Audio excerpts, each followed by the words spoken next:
শেখ হাসিনার হঠাৎ দেশ ত্যাগের পর বেরিয়ে আসছে একের পর এক চাঞ্চল্যকর তথ্য। 15 বছরে আওয়ামী লীগ সরকারের ঋণ হয়েছে 15.5 লাখ কোটি টাকারও বেশি। আন্তর্জাতিক বিভিন্ন অর্থনৈতিক সমীক্ষার বরাতে একাধিক জাতীয় দৈনিকের প্রতিবেদনে উঠে এসেছে এসব তথ্য, যেখানে বলা হয়েছে অন্তত 18,35,000 কোটি টাকার সরকারি ঋণ রেখে সদ্য ক্ষমতাচ্যুত প্রধানমন্ত্রী দেশ ছেড়ে পালিয়েছেন। 2009 সালে ক্ষমতা গ্রহণের সময় সরকারের ঋণ ছিল মাত্র 2,76,830 কোটি টাকা, কিন্তু বর্তমানে সরকারের ঋণ 18,35,000 কোটি টাকা। গত 1.5 দশকে পরিচালন ব্যয় ও উন্নয়ন কর্মকাণ্ডের কথা বলে দেশি বিদেশি উৎস থেকে এই ঋণ নেওয়া হয়েছে। অর্থ মন্ত্রণালয় সূত্রে জানা যায়, এই সময়ে ব্যাংক খাত অবাধ লুণ্ঠনের শিকার হয়েছে। জনগণের লুণ্ঠিত অর্থ পাচার হয়েছে ইউরোপ, আমেরিকা সহ বিভিন্ন দেশে। বাংলাদেশ ব্যাংকের 4 ডেপুটি গভর্নরও স্বীকার করেছেন যে তারা চাকরি বাঁচানোর স্বার্থে অর্পিত দায়িত্ব পালনে ব্যর্থ হয়েছেন। দেশের ব্যাংক খাত থেকে নেয়া বেনামি ঋণ, পুনঃতফসিলকৃত ও অবলম্বনকৃত ঋণের পরিমাণ অন্তত 7 লাখ কোটি টাকা, যার বড় অংশই দেশ থেকে পাচার হয়ে গেছে। অর্থনীতিবিদরা বলছেন, উন্নয়নের দোহাই দিয়ে শেখ হাসিনা সরকার রাস্তা, ব্রিজ, মেট্রো রেলের মতো কিছু অবকাঠামো তৈরি ঠিকই করেছে, কিন্তু এর বিপরীতে অর্থনীতিকে দীর্ঘমেয়াদী পঙ্গু করে দিয়েছে। যুক্তরাষ্ট্রভিত্তিক গবেষণা প্রতিষ্ঠান গ্লোবাল ফাইন্যান্সিয়াল ইন্টিগ্রিটির তথ্য মতে, শেখ হাসিনার শাসনামলে দেশ থেকে অন্তত 149.20 বিলিয়ন ডলার পাচার হয়েছে, যা বাংলাদেশি মুদ্রায় অন্তত 17,60,000 কোটি টাকা।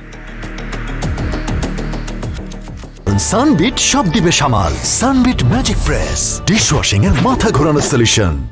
সুইজারল্যান্ডের কেন্দ্রীয় ব্যাংক সুইস ন্যাশনাল ব্যাংকের তথ্যানুসারে 2011 সালে দেশটিতে বাংলাদেশিদের জমা অর্থের পরিমাণ ছিল 87,11,11,000 সুইস ফ্রাঙ্ক, যা 2023 সালের শেষে নেমে এসেছে 1,77,12,000 সুইস ফ্রাঙ্ক। সংশ্লিষ্ট সূত্র বলছে, যুক্তরাষ্ট্রসহ ইউরোপিয়ানদের সঙ্গে বাংলাদেশ সরকারের সম্পর্কের অবনতির কারণে সুইস ব্যাংকগুলো থেকে বাংলাদেশি পাচারকারীরা অর্থ অন্য গন্তব্যে সরিয়ে নিয়েছে। যুক্তরাষ্ট্রভিত্তিক সেন্টার ফর অ্যাডভান্স ডিফেন্স স্টাডিজের সংগৃহীত তথ্য বিশ্লেষণের ভিত্তিতে ইইউ ট্যাক্স অবজারভেটরি জানিয়েছে, তথ্য গোপন করে সংযুক্ত আরব আমিরাতের দুবাইয়ে প্রপার্টি কেনেন 459 Bangladeshi. Malaysia my second home কর্মসূচিতে অংশগ্রহণকারীদের তালিকাও 4র্থ অবস্থানে রয়েছে বাংলাদেশিরা।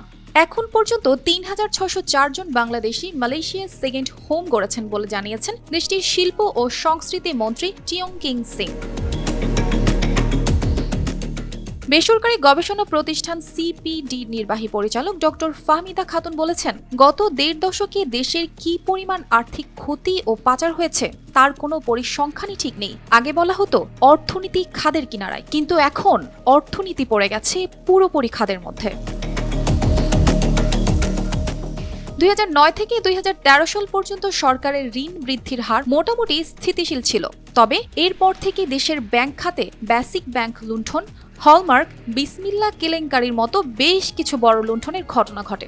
এত লুণ্ঠিত হওয়ার পর অবশেষে সাধারণ জনগণের ঘুম ভেঙেছে এবং জেগেই বিদায় করেছে এই ক্ষমতালোভী সরকারকে। এত সব চাঞ্চল্যকর ঘটনার পর দেশের ভবিষ্যৎ কেমন হবে তা নিয়ে প্রশ্ন থেকেই যায়। শেখ হাসিনার এই হঠাৎ প্রস্থান এবং দেশের অর্থনৈতিক পরিস্থিতি নিয়ে যে উদ্বেগ তৈরি হয়েছে তা কাটিয়ে উঠতে জনগণ কতটা প্রস্তুত, সেটাই এখন দেখার বিষয়। অর্পিতা জাহান, RTV।